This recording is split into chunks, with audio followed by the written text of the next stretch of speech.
في تعظيم رسول الله صلى الله عليه وسلم إن الله وملائكته يصلون على النبي يا أيها الذين آمنوا صلوا عليه وسلموا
সমস্ত শুকরিয়া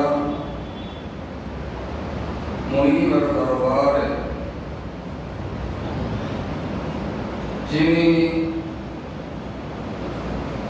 হাজারো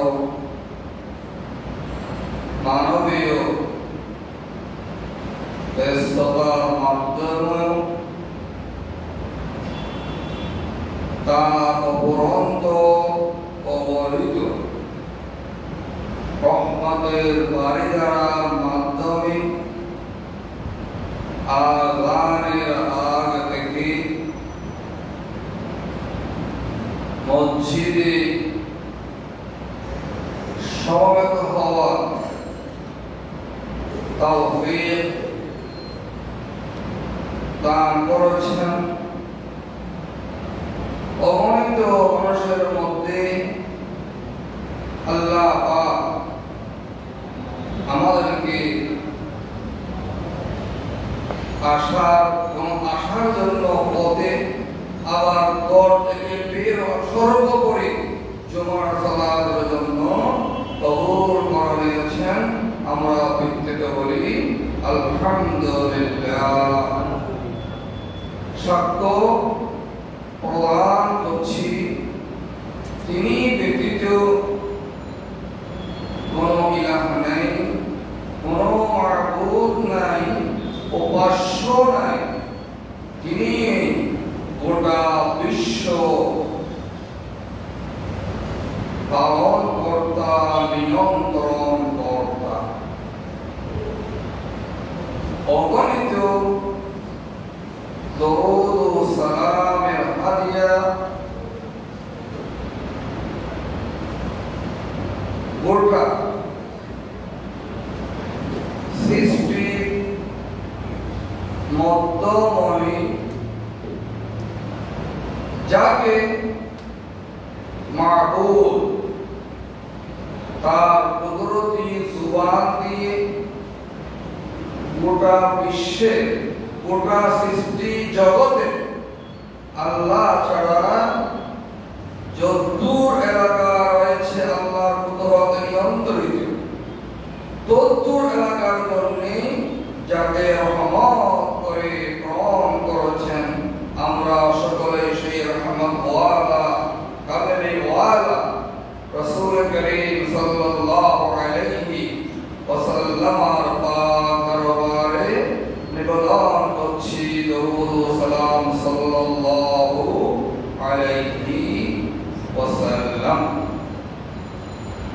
প্রিয় হাজরিন, আজকে যে বিষয়টুকুর উপরে আলোচনা অথবা প্রণয়ন করার চেষ্টা করছি তা হচ্ছে আমরা যে আয় করি সে আয়ের ব্যয় করার জন্য সেই পয়সাগুলো আয় করার পরে খরচ করার জন্য আমরা কোন জায়গাটাকে বেছে নিই, কোন জায়গাটা বেছে নিই? জি, আমরা যা আয় করি ব্যবসার মাধ্যমে, কর্মজীবনের মাধ্যমে, কৃষির মাধ্যমে, হাল চাষ মাধ্যমে, গাড়া চালানোর যত আয় করি, আয়ের পয়সাগুলো কোথায় খরচ করার জন্য আমাদের প্রথম নিয়ম থাকে, আগ্রহ থাকে? জি, পরিবার। আজকে যে আলোচনা হবে পরিবারের জন্য আয়ের মর্যাদা। সুবহানাকা লা ইলমা লানা ইল্লা মা আল্লামতানা ওয়া মা তাওফীকি ইল্লা বিল্লাহ আলাইহি তাওয়াক্কালতু ওয়া ইলাইহি উনীব।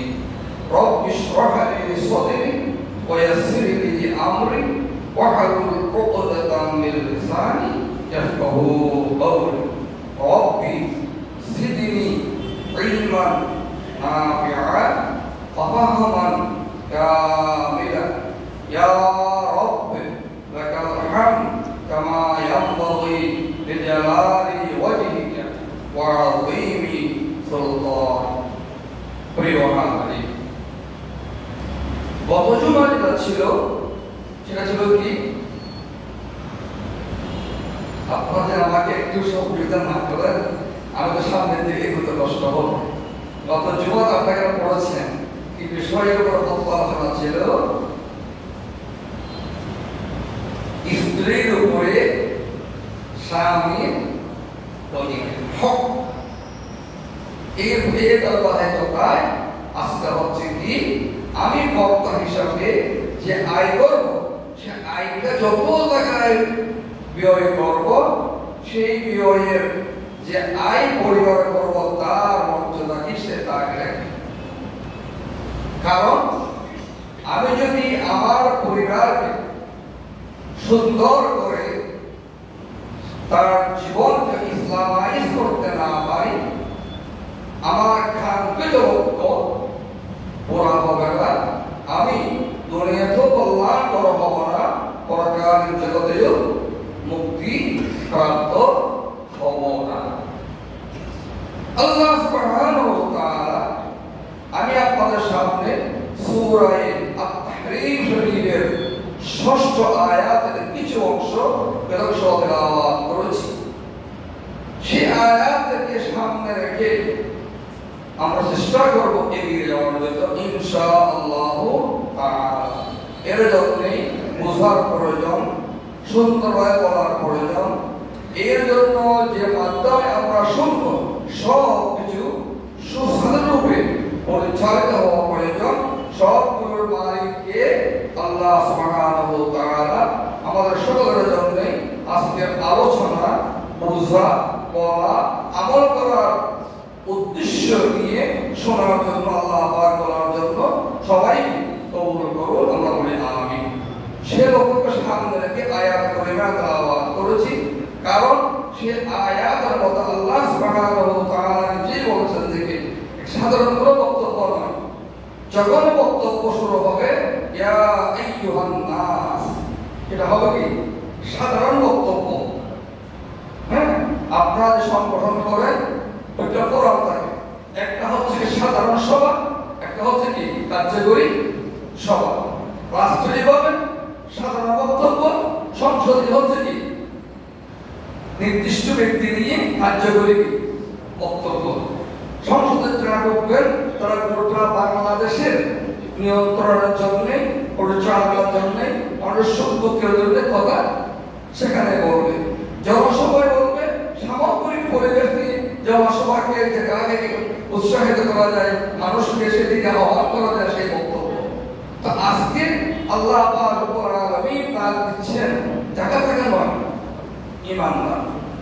ঈমানদার করা খুবই কষ্ট, বলা সহজ, কিন্তু তার উপরে প্রতিষ্ঠিত হওয়া, নিজকে স্থির রাখা খুবই কঠিন। এজন্য সবসময় আল্লাহর কাছে দোয়া করতে হয়, আল্লাহ আমাকে ঈমান হারা করিও না। যিনি ঈমান হারার সিদ্ধান্ত নিয়ে আমার সাথে কন্ট্রাক্ট দিচ্ছেন, তার নাম হচ্ছে ইবলিস শয়তান। সে আমাকে মৃত্যুর সময়ে জাহান্নামী করার জন্য প্রাণ চেষ্টা করে।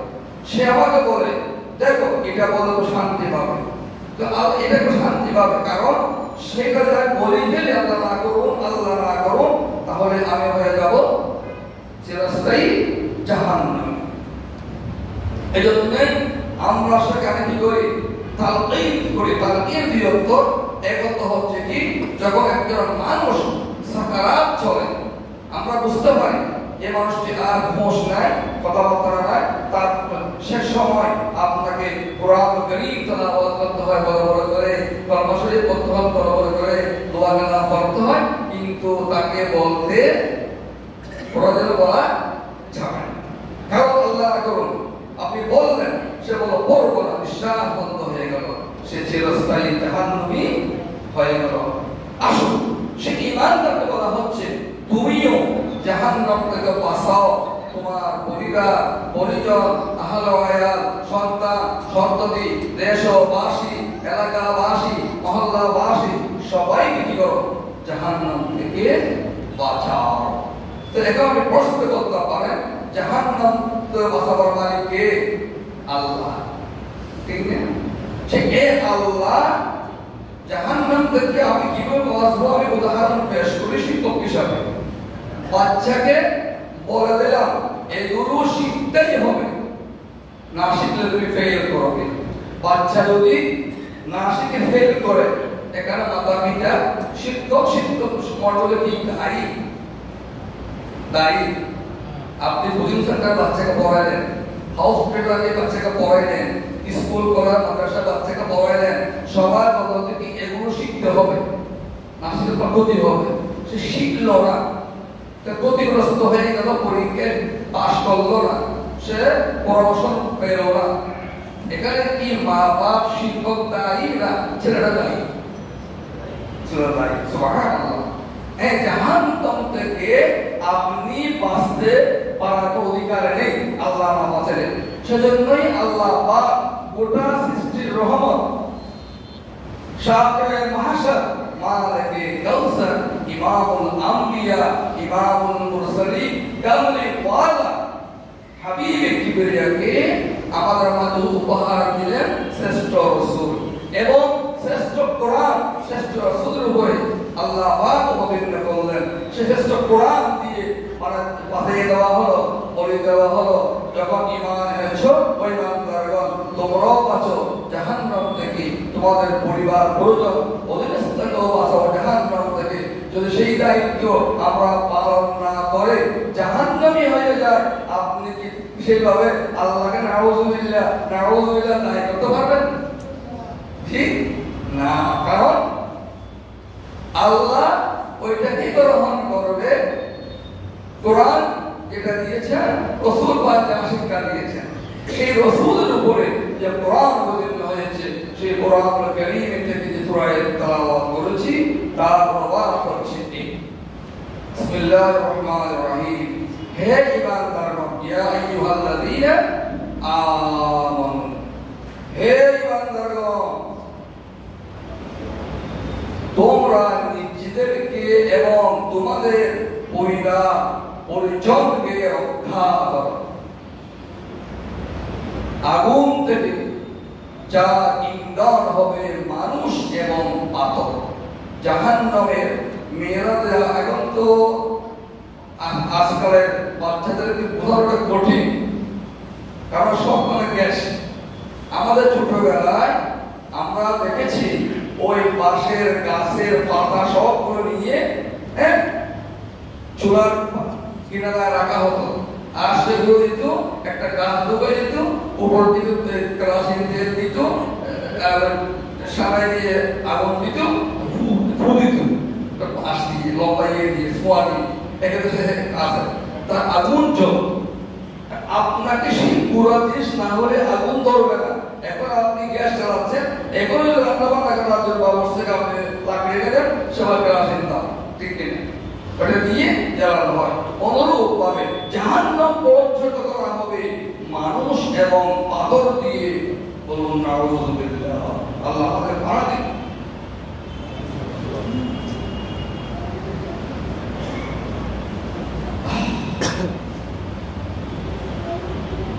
যাতে নিয়োজিত আছে নির্মম কঠোর স্বভাব ফেরেশতাগণ, যারা অমান্য করে না তা যা আল্লাহ তাদেরকে আদেশ করেন, আর তারা যা করতে আদেশ প্রাপ্ত হয় তাই করবে। সুবহানাল্লাহ। তাহলে দেখুন, সেই জাহান্নাম থেকে আমাকে আপনাকে বাঁচতে হবে। বাঁচার জন্য বাঁচার পরিবেশ আমাকে আপনাকে তৈরি করতে হবে। এজন্য নবী করিম রাউফুর রহিম সাল্লাল্লাহু আলাইহি ওয়াসাল্লাম ইরশাদ করেছেন, হযরত রাসূল করিম সাল্লাল্লাহু আলাইহি ওয়াসাল্লামের হাদিস আমর ইবনে শুআইব তার বাপ থেকে, তিনি তার দাদা থেকে হাদিস কানার বর্ণনা করছেন এইভাবে, যে বাচ্চা যখন 7 বছর হবে, মুরু আওলাদাকুম সাবআ সিনিন, 7 বছরের বাচ্চা তাকে নামাজের প্রতি উদ্বুদ্ধ করো, নামাজের আদেশ প্রদান করো, তাকে সাথে নিয়ে সালাত নামাজ আদায় করো। দুঃখের বিষয়, মসজিদে বাচ্চারা হাঁটলে অনেকে আমরা অনেক বিরক্তি বোধ করি, যারা হজ করেছেন, ওমরা করেছেন, ইমারত কবর করেছেন, আমরা দেখেছি বাচ্চারা দৌড় দিয়ে পড়ে চলে আমার সামনে দিয়ে, যারা হজ করেছেন নিয়ত করার জন্য এখানে অবকাশ নেই। যে 5 ওয়াক্ত সালাত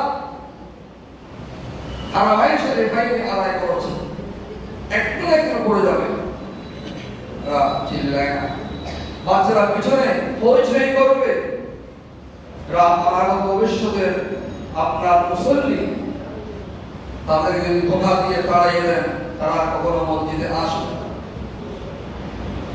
তাদেরকে কি করুন? নামাজের তালিম দিন। হ্যাঁ, প্রহার করবেন, বকা দেবেন। কখন? যখন বাচ্চা অদ্রিবুহুম আলাইহা ওহুম আবনাউ 10, যখন বাচ্চা 10 বছর বয়স হবে, তাকে আপনি কি বকাঝকা করবেন, একটু মৃদুভাবে প্রহার করবেন, বেঁধে দেখাবেন, কিন্তু আপনি আমার হাতে নেমে দেবেন না। মাশাআল্লাহ, উযু হইতে পারে মারি বললেন, মাসুদ বলা হলো আপনি মারি দেওয়া আছে সাইয়্যিদ আলেন নবুজ্জু হাবিবি কিবরিয়া সাল্লাল্লাহু আলাইহি ওয়াসাল্লাম এমন করেননি, সাহাবায়ে কেরাম করেননি, আউলিয়া কেরাম করেননি। আবার অনেকে আছি আমরা সন্তানদেরকে 2 চোখ দেখি। আইয়ামে জাহেলে যেমন ছিল, ছেলে হলে একরকম, মেয়ে হলে আরেক রকম। এত করেন আপনি একজন, শব্দটা না বললাম,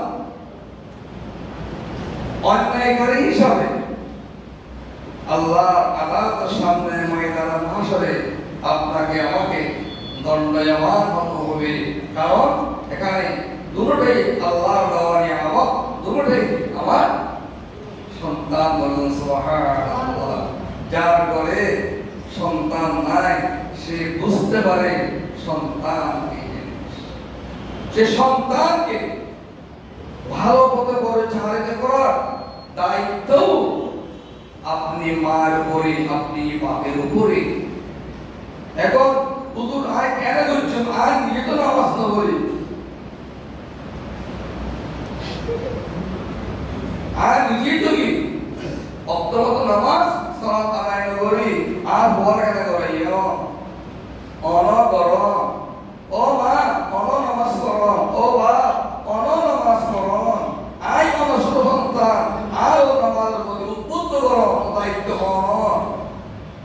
অনেক। আর আপনার খালি আব্বু বলে বাপ মোবাইল দিচ্ছেন না, পড়তে না চাইলে পড়াইতে বসাচ্ছেন না। আমি এটা করতে যেটা আপনার পছন্দ নয়, আমার ভালো হবে, আপনি সেটা করার জন্য কত তরুণের চেষ্টা করে যাচ্ছেন, কিন্তু আপনি আমাকে নামাজি বানাবার জন্য, ইমানদার বানাবার জন্য, রাসূলকে আল্লাহকে রাসূলের শাফাআত ওয়ালা উম্মত বানাবার জন্য আপনি কতদূর চেষ্টা করেছেন? এজন্য আপনি নামাজের প্রতি উদ্বুদ্ধ করতে হবে। হ্যাঁ, আপনি বলবেন আমার মসজিদে আসলে কার্পেট নষ্ট হয়ে বসা করেছে, আমি বলবো আপনি কোথাও যাওয়ার সময় পঙ্কজ ফোরানি দিচ্ছেন না, দিচ্ছেন কিনা? এটা পরে আনেন, অসুবিধা কোথায়? আর আপনি আপনার সন্তান যদি গ্রাম থেকে শহরে আসছে, আমি খতিব সাহেবের আমার সন্তানের পাসপোর্ট আমি দিয়ে দেবো না, ঠিক কিনা? আপনার সন্তান অসুবিধায় আমি এত নাক খেয়ে উঁচু করে আপনার প্রতি বিদ্বেষ পোষণ করার কি কারণ আছে? সেটা কি? যার আশা আমি, যাকে আল্লাহ রাসূল রতিকে রব্বুকা সম্মান দিয়েছেন, মাকাম মাহমুদে সম্মান দিয়েছেন, রাফা'না লাকা যিকরাকা সম্মান দিয়েছেন, রাহমাতুল আলামিন সম্মান দিয়েছেন, যিনি কে দায় করেছেন তিনি দুই নাতি আসছে, প্রথম দুই নাতি দুই হাতে নিয়ে খুতবা দিয়েছেন, বলুন সুবহানাল্লাহ। মিম্বর থেকে নেমে পুরো নিয়েছেন, বলুন সুবহানাল্লাহ। বাচ্চাদেরকে মহব্বত করবেন, আমি মহব্বত করি, যেখানে মহব্বতের নেওয়ার প্রয়োজন নেই সেখানে নিয়ে যায়, যেখানে আনলে বাচ্চাটা আমার জন্য বড়দের সোয়ালে হবে, ধিক্কার হবে, দোয়া করবে, সেখানে আমি আনতে রাজি নই। আল্লাহ আমাদের কবুল করুন, আমরা বলি আমিন। এভাবে হুজুর সাল্লাল্লাহু আলাইহি ওয়াসাল্লাম ইরশাদ করেছেন, বাচ্চাদেরকে কি করো? নামাজের তালিম দাও। কয় বছর বয়সে? 7 বছর বয়সে। আর যদি এর যে বয়স 10 হয়ে যায়, তাকে আস্তে আস্তে পড়ার করো, নামাজের তালিম দাও, শিক্ষা দাও। কারণ ছোটবেলায় যদি আপনি সে শিক্ষা না দেন, বড় হলে সে শিক্ষা পাবে না। একজন বাচ্চা যখন নামাজ শিক্ষা দেবেন, তাকে আপনি কাপড় সুবর ইবাদত করতে হয় তাও শিক্ষা দিবেন, ঠিক না? মেয়ে হলে আপনি তাকে স্কার্ফ পরাবেন, চুলগুলো দেখা না যায় মতো, হাসা শরীর দেখা না যায় মতো।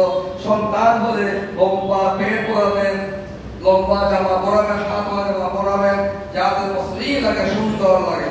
আপনি তখন থেকে হাফ প্যান্টের অভ্যাস করলেন, তার মানে তখন অনেকে দেখা যায় বুড়া হয়ে গেছে, বুড়ো হয়েছি। নামাজের পরে আবার প্যান্টটা তাকে নাবের দিচ্ছি আর হাঁটুর উপরে, বলি না আউযুবিল্লাহ। এটা আধুনিকতা নয়, বেহায়া। হায়াউ শুরবাতুল মিনাল ঈমান। লজ্জা হচ্ছে, হায়া হচ্ছে ঈমানের অংশ, কিন্তু আমার কাছে হচ্ছে না, হচ্ছে না। কারণ ওই নামাজটা বললাম, নামাজ নয়, রুহানিয়ত না, নামাজ পড়তেছি। আল্লাযীনা হুম ফি সালাতিহিম খাশিউন, নামাজ পড়তে হবে খুবই সহকারে আল্লাহ সন্তুষ্টির জন্য ফরজিয়াত ওয়াজিবাত কমপক্ষে এই দুটো মনে থাকতে হবে নাই ফরজিয়াত নাই ওয়াজিবাত নাই সুন্নিয়াত নাই মুস্তাহাব্বাত কিচ্ছু নাই আল্লাহ দম করে চলে গেলাম ভাইয়া এর নাম নামাজ নয় এর নাম নামাজ নয় এর উপরে আমরা পারিবারিক জীবন যাপন করি আমরা মনে করেন আজকে যারা এই শহরে আজকে যারা মসজিদে আসছেন আসতেছেন বা শুনছেন পরিবার নিয়ে ঘরে ঘুমাইছেন কজন হাত দিয়ে বলতে পারবেন আজকে রাত্রে আমি আমার পরিবার স্বামীকে দেখেছি আল্লাহর জন্য একটু দাঁড়াইয়ে যাও মহাব্বত করে অনেক না যাওয়া তো রাখিনি ঘুমোচ্ছ কেন আসুন না সময় হয়ে গেছে গাড়ি এসেছে বাচ্চারা তো ডিস্টার্ব করছে বলিলে আল্লাহ বলছেন ও আমুর আহলাকা বিসসালাত ওয়াসতাবির আলাইহা সূরা তাহা একে অপরকে সঠিকভাবে নামাজ আদায়ের জন্য নির্দেশ দাও এখানে বিশেষ করে আপনার রাত্রের নামাজ বা তাহাজ্জুদের নামাজ ওই ঘর খুবই রহমতের ঘর যেই ঘরে স্বামী উঠে স্ত্রীকে ডাকলো আদর করে মায়ার ডাক যদি মায়ার ডাক দিতে না জানেন আপনার ঘর জাহান্নাম ছাড়া কিছুই না মায়ের ডাক স্বামী স্ত্রী তখন দিতে পারবেন যখনই আপনি আল্লাহর কোরআনের কাছে আল্লাহর নবীর হাদিসের কাছে আত্মসমর্পণ করতে পারবেন কারণ কুন্না লিবাসুল লাকুম ওয়া আনতুম লিবাসুল লাহুন্না একে অপরের সম্পূরক একে অপরের পোশাক বলুন সুবহানাল্লাহ আপনার কাপড়টা সুন্দর করে না পরেন কিভাবে মসজিদে আসলে কিরকম লাগবে আপনি চিন্তা করবেন না নাকি স্বামী স্ত্রী কিভাবে সুন্দর জীবন যাপন করবেন সেটা শিখতে হবে কার থেকে নবী মুহাম্মদুর রাসূলুল্লাহ সাল্লাল্লাহু আলাইহি ওয়াসাল্লাম থেকে রাসূল করিম সাল্লাল্লাহু আলাইহি ওয়াসাল্লাম ইরশাদ করেছেন দেখো কি মুহাব্বতের ডাক আপনাদের শিখে জানাই দিচ্ছি স্বামী উঠেছেন ওযু করেছেন তাহাজ্জুদের সময় আছে স্ত্রী উঠেছেন আবাদা সালেহা জন্য যেটা কত জুমা বলেছি তা আগে জুমা বলেছিলাম আবাদা সালেহা আপনি রমণী পেয়েছেন স্ত্রী পেয়েছেন তিনি উঠেছেন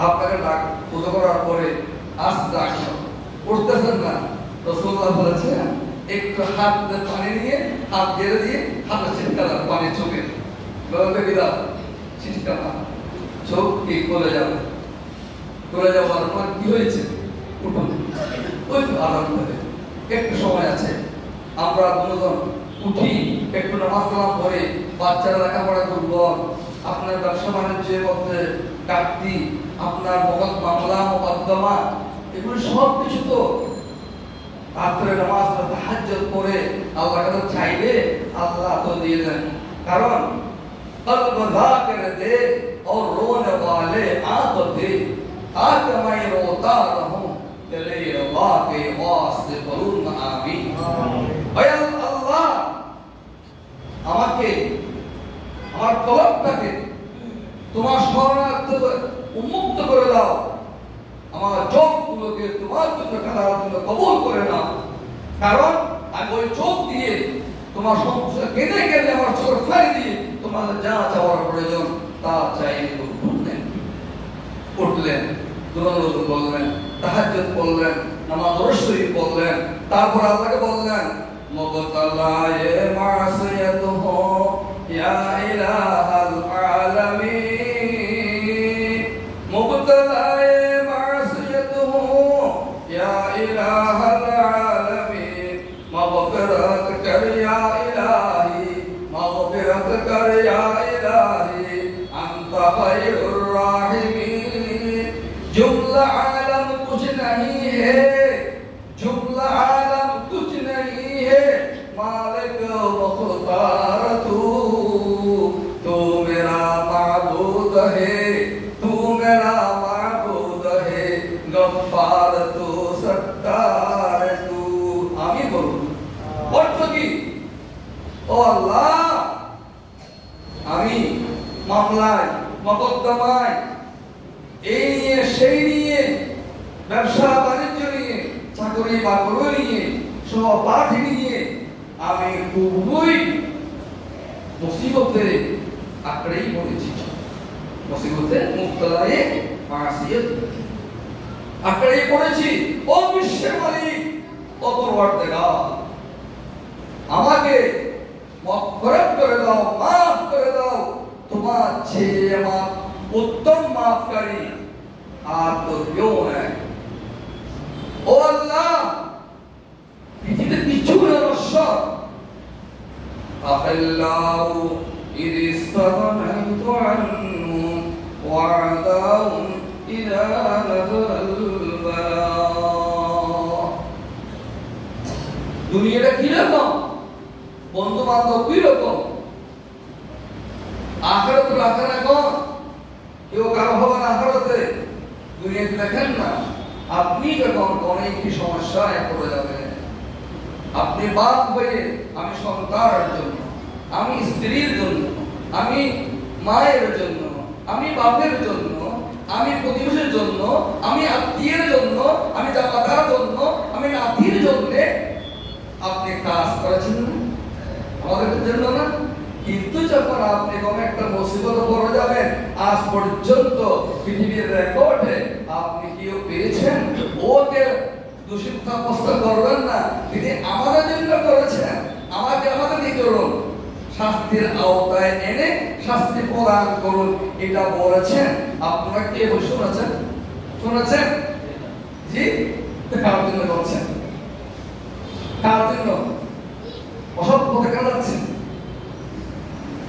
এজন্য আপনি যদি সত্যিকার অর্থে আল্লাহ ওয়ালা, নবী ওয়ালা, ওয়ালি ওয়ালা হয়ে যান, বন্ধুত্ব করতে পারেন, ইহকাল আপনি কি পাবেন? কল্যাণ পাবেন, পরকালের জগতেও মুক্তি পাবেন। কারণ কেউ কারণ কেউ কারণ ও সাসা আপন বাসা, ও সাসা আপন বাসা। এটাল্লাহ বাজিয়ত কল, বন্ধু কমায়ত কল, ফাসিলাল্লাহ কিছু নাই, একটা আছে আল্লাহর হুকুম, সরকার দো আলমের মুহাব্বত, অর্থাৎ হাবিবে মুস্তাফা সাল্লাল্লাহু আলাইহি ওয়াসাল্লাম এই বিষয়ে আমাকে কি শিক্ষা দিয়েছেন, আমি স্বামী হিসাবে স্ত্রী সম্পর্কে আমার কি শিক্ষা আমার প্রয়োজন, আমি স্ত্রী হিসাবে স্বামীর কর্তব্য কতটুকু পালন করা প্রয়োজন, আমি সন্তান সন্ততি হিসাবে মা বাপের প্রতি কতটুকু সম্মান প্রদর্শন করা প্রয়োজন, আমি মা বাপ হিসাবে সন্তানকে কতটুকু করার প্রয়োজন। একটা একটা বিষয়ে সব জানতে হলে কোথায় আসতে হবে? নবী মুহাম্মদুর রাসূলুল্লাহ সাল্লাল্লাহু আলাইহি ওয়াসাল্লামের কাছে, কোরআনের কাছে আসুন। হুজুর কুল্লুর রহিম সাল্লাল্লাহু আলাইহি ওয়াসাল্লাম ইরশাদ করেছেন, হযরত আবু হুরায়রা রাদিয়াল্লাহু তাআলা আনহু বর্ণনা করেছেন বিবাহ সম্পর্কে। হুজুর কুল্লুর সাল্লাল্লাহু আলাইহি ওয়াসাল্লাম বলেছেন, প্রথম নম্বরে যে বিবাহটা আল্লাহর রাস্তার জন্য বিয়ে হয় সেটা কি উত্তম, সহজ উত্তম কি বিয়ে। সে আল্লাহ রাস্তা কোনটা? যেটা আল্লাহ খুশি, রাসূল খুশি, সে। আপনি যে পথে আল্লাহ তার রাসূলের সন্তুষ্টির জন্য কাজ করা হয়, ওই পথে পেশা খরচ করলে কে খুশি হয়? আল্লাহ তার রাসূল খুশি হয়। এরপরে আপনার জন্য দেখুন আত্মীয়, আত্মীয়ের জন্য যে প্রসাদী আপনি খুশি মনে করবেন, ওই কর্তটাও একটা লিমিটেশন আছে আল্লাহ তাআলা কিভাবে করতে বলেছেন। আমি আত্মীয় বলে আমাকে অনজরাবি কার্যকলাপের জন্য এই পয়সা দিয়ে উৎসাহিত করলে দায় আপনি হবেন। যেমন সওয়াব দায়ী হতেন, বাকি হতেন, উনার বাকি কি আপনি ব্যাখ্যা দেওয়া ব্যাখ্যা আপনাদের কাছে আত্মীয়তাকে বলা যাবে না। তার মানে এই নয় আমি আত্মীয় হওয়ার পরে ইসলাম বিরোধী, রাসূল বিরোধী, কোরআন বিরোধী, আউলিয়া কেরামের মত পদের বিরোধী যে আমি রাস্তায় আছি ওই রাস্তা উৎসাহিত করার জন্য আমার পিছনে প্রচার করলে আপনি কাল কিয়ামতের ময়দানে ওই পয়সা আপনাকে জাহান্নামে নিয়ে যাবে। হ্যাঁ, আমি যদি ভালো কাজ করি, ভালো কাজের পিছনে আপনি পয়সা খরচ করেন, ওই পয়সা আপনাকে জান্নাতের দিকে নিয়ে যাবে। বলুন আলহামদুলিল্লাহ। এরপরে আসুন, কটা বললাম? জি, কষ্ট কটা বললাম? দুটা বলেছি। বলুন না কটা বলেছি? দুইটা। মহারাষ্ট্র হতো সামনে এগোনো যাবে না। এরপরে হাবিবি কিবরিয়া সাল্লাল্লাহু আলাইহি ওয়াসাল্লাম শাহ করেছেন মিসকিনের জন্য। যারা মিসকিন এদের পিছনে খরচা করলে এই বসেও কি উত্তম পথে খরচা করা। চিন্তা করতে হবে না। এখন হুজুর শুরু করার সময় বললো পরিবার পরিবার কথা, এখনো তো সেদিকে যাচ্ছিও না, মনে একটা প্রশ্ন আসতেছে না? স্বাভাবিক স্বাভাবিক। এগুলো সবগুলি বয়ে রাখছে। এগুলো কি খরচা শর্তাবলী, মাধ্যম, নিয়ম কানুন। আপনি নামাজ পড়তে আসলে ওযু করতে হবে, পরিষ্কার পরিচ্ছন্ন হতে হবে, নামাজ আগে পরিষ্কার হতে হবে, সবকিছু লাগবে না? তারপরে কি নামাজ আপনি জানাবেন, ঠিক না? আসুন, হুজুর মুহাম্মদ রাসূলুল্লাহ সাল্লাল্লাহু আলাইহি ওয়াসাল্লাম শাহ ফরমাচ্ছেন এরপরে আলা আহলিকা, আপনি পরিবারের জন্য যে খরচা আপনি করেছেন এগুলো কি আল্লাহ সন্তুষ্টি রয়েছে। শর্ত একটি, এর মধ্যে আল্লাহ হুকুম ইমামুল মুরসালিন মুহাম্মদুর রাসূলুল্লাহ সাল্লাল্লাহু আলাইহি ওয়াসাল্লামের তরিকার পরিপন্থী কোনো কাজ খরচা করা যাবে না। তো করার যে দায়ভার আপনার, সে দায়ভার কার? আপনার। যেমন করে আপনি আমাকে বললেন ভাই এখানে আমি তারপর মধ্যে বন্ধ করি নাই, এখানে তার হাত ধরে দেন, আপনি আঘাত প্রাপ্ত হবেন। তারপরে তার টান দিই এর চিন্তা থাকার পরেও আমি যদি ক্ষতিগ্রস্ত হই, সব প্রথমত আপনার কাছে মিস্ত্রিকে ধরবেন না। তো উনি বলবেন, আমি ওনাকে ডেকে ওনাদের সামনে হাত দেবেন না, আমি না বলা পর্যন্ত। হাত দিলে কি হবেন? আপনি ক্ষতিগ্রস্ত হবেন। তাহলে এখন কি ক্ষতিগ্রস্ত হবেন? আমি দায় কি মিস্ত্রি?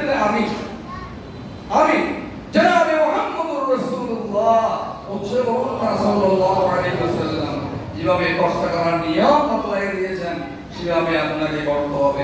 এভাবে করে আপনি করতে পারেন, কোন খরচটি আপনাদের বেশি সহায়ক।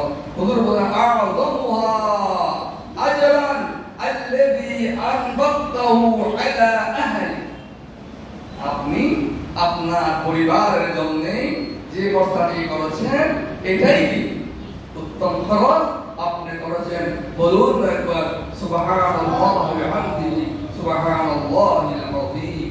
হুজুর মুহাম্মদ রহিম সাল্লাল্লাহু আলাইহি ওয়াসাল্লাম ইরশাদ ফরমাচ্ছেন যে আপনি যে সন্তানের মালিক হয়েছেন, এখানে এই সন্তান আপনার কাছে কয়েকটা জিনিস পায়। প্রথম নম্বর, সে জন্মগ্রহণ করার পরে আপনার কাছ থেকে একটি সুন্দর নাম সে পাওয়ার অধিকার। তার নামটা অসুন্দর ভাবে অর্থহীন ভাবে গড্ডারিকা প্রবাহ নিয়ে রেখে তাকে ধ্বংস করে দেবেন নামে একটা প্রভাব আছে। তোমার কি আছে প্রভাব? এরপরে দ্বিতীয় নম্বরে আপনি সন্তানকে, তো শিক্ষার বয়স এখন স্কুলে পড়তে পারে না, সারা 2 থেকে 4 বছরের মধ্যে না, ঠিক কিনা? এটা সন্তানের বাচ্চা কাচ্চা পাতা নেই। হ্যাঁ, আমি তো স্কুলের শিক্ষক জানি তো, আমার বাচ্চা প্রথম পেলেতে কত বছরে পড়তে করায় তার আগেও নিয়ে আসে, তাহলে একটা কথা তো বই এটা করতে পারবো না, 3 বছর হয় না, সে বলে কি স্যার এটা হবে না, তার ব্রেনে কেস করবে না, ব্রেনে ধারণ করবে না। তাহলে যখন তাকে শিক্ষা দেওয়ার বয়স হবে, সিনার বর্গকে শেখান না আল্লাহ, তাকে শেখান না আল্লাহ, এলিনা আল্লাহ, আলিফ বা তা শেখান না, নবীর নাম মুহাম্মদ সাল্লাল্লাহু আলাইহি ওয়াসাল্লাম শেখান না, সুন্দর সুন্দর লাগে শেখান, তাকে কোরআনের তালিম দান করুন। সে কোরআনের তালিম পাবে, তার মেজাজ আর গ্রহ হবে না, সন্ত্রাসী হবে না। এরপরে সে আপনার থেকে পায়, তার বয়স প্রাপ্ত হওয়ার পরে সবাই চিন্তা করেন আমার সন্তানের জন্য, হ্যাঁ সন্ততির জন্য বিবাহের প্রয়োজন, তখন আপনি সুন্দর থেকে আবেদ ছেলে, আবেদা মহিলা আপনার বুঝে সুন্দর করে বিবাহ দেবেন। কিন্তু আমরা তা করি না, আমরা করি আমাকে কত বেশি উপহার দিতে পারে সেটা ধরনের একটা মেয়ে আনো, নেওয়ার সময় এতটুকু নাম, দেওয়ার সময় চিন্তা করো, এটার নাম বিবাহ নয়। আপনি ওই ধরনের মোহর আপনি নির্ধারণ করবেন না যেই মোহর আপনার সন্তান দিতে পারবেন। যদি আপনি তার উপরে ছাপাইয়ে দেন, সে দিতে না পারে, না দিয়ে ইন্তেকাল হয়ে যায়, আল্লাহ না করুন, আল্লাহ না করুন, আল্লাহ না করুন, ময়দানে মাহশরে আপনার কিল্লা পড়া বা ঘাট পড়ায় দাঁড়িয়ে যাবে। এজন্য ওই বিয়ে খুবই সহজ, যে বিয়ার মধ্যে খামি থেকে শুরু সব কিছু সহজ হয়। আমরা প্রত্যেকে বিয়ের সময় এত খাওয়াইতে হবে, মেনু এই, আল্লাহু আকবার, ঠিক না ভাইয়া, ঠিক না? যারা বিবাহ করেননি সিদ্ধান্ত নেন আল্লাহ খুশি রাসূল খুশিতে বিয়েতে, সে বিয়ে করব, যে বিয়ে ফাতেমা হয়েছে সে বিয়ে করব, সে সিদ্ধান্ত নেন, রহমত হবে। পৃথিবীর মধ্যে যত নিয়ামত আছে সবচেয়ে বড় নিয়ামত হচ্ছে একজন আবেদা সালেহা নেককার মহিলা। বলুন সুবহানাল্লাহ। উপসংহারে যা বললাম, যা শুনলাম, তা হচ্ছে আমরা প্রত্যেকে দায়িত্বশীল, দায়িত্বের প্রতি অবহেলা করবেন ঈমানদার হিসাবে কাল কিয়ামতের ময়দানে জবাবদিহিতার কাঠ করায় দাঁড়াবেন। যে হাদিসটি গত জুমায় একটুখানি বলেছিলাম ইনশাআল্লাহ। তাহলে প্রত্যেক কাজের উপরে অমূল্যায়ন করবেন না, ধোঁকাবাজি করবেন না, ফেরাতবাজি করবেন না, মিথ্যা আশ্রয় নেবেন না, আল্লাহকে ভয় করুন। পৃথিবীতে কেউ নাই, সবাই চলে গেছে, আপনার পূর্ববর্তী, আপনার বয়সে কম তারাও চলে গিয়েছেন, আপনাকেও চলে যেতে হবে পৃথিবী ছেড়ে। এজন্য কাল কিয়ামতের ময়দানে দায়িত্ব নিয়ে যান আল্লাহর আদালতে, কোটি কোটি মিলিয়ন মানুষের সামনে, আল্লাহর সামনে মুখ কালো হয়ে দাঁড়াতে হয়, ইচ্ছে করে এমন কোন কাজ করবেন না। আল্লাহ রাব্বুল আলামিন আগামী হাকিমিন আমাদের প্রত্যেককে আল্লাহ তাআলা রাসূলের তরিকা মোতাবেক জীবন যাপন করে আল্লাহর মাহবুব বান্দা হাবিব কিবরিয়ার শাফাআত ওয়ালা উম্মতের কাতার মধ্যে হয়ে পৃথিবী থেকে বিদায় গ্রহণ করার জন্য আল্লাহ সবাইকে কবুল করুন। আমরা আমিন বলি আমিন ওয়া